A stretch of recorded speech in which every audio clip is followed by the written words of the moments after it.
Acts chapter 12. Now about that time, Herod the king stretched forth his hand to vex certain of the church, and he killed James, the brother of John, with the sword. And because he saw it pleased the Jews, he proceeded further to take Peter also. Then were the days of unleavened bread.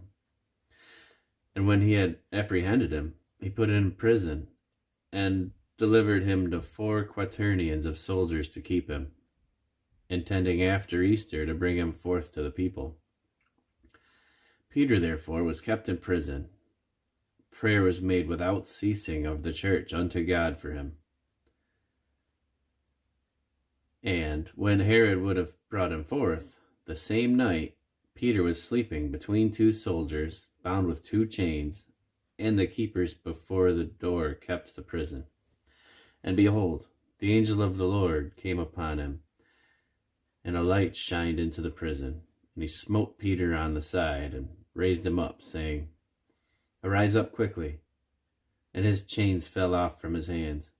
And the angel said unto him, Gird thyself, and put on thy sandals. And so he did. And he saith unto him, Cast thy garment about thee, and follow me. And he went out, and followed him, and wist not that it was true what was done by the angel, but thought he saw a vision. When they were past the first and the second ward, they came unto the iron gate that leadeth unto the city, which opened to them of his own accord. And they went out, and passed through one street, and forthwith the angel departed from him.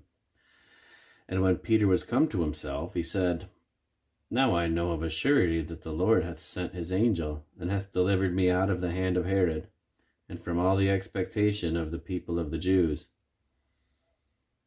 And when he had considered the thing, he came to the house of Mary, the mother of John, whose surname was Mark, where many other were gathered together, praying. And as Peter knocked at the door of the gate, a damsel came to hearken, named Rhoda. And when she knew Peter's voice, she opened not the gate for gladness, but ran in and told how Peter stood before the gate. And they said unto her, Thou art mad.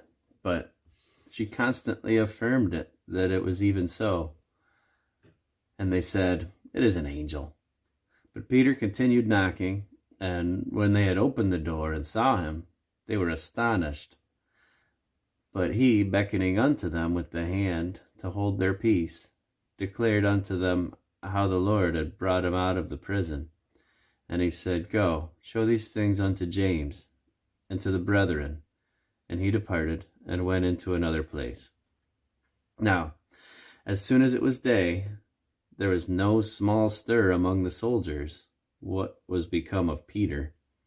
And when Herod had sought for him, and found him not, he examined the keepers, and commanded that they should be put to death.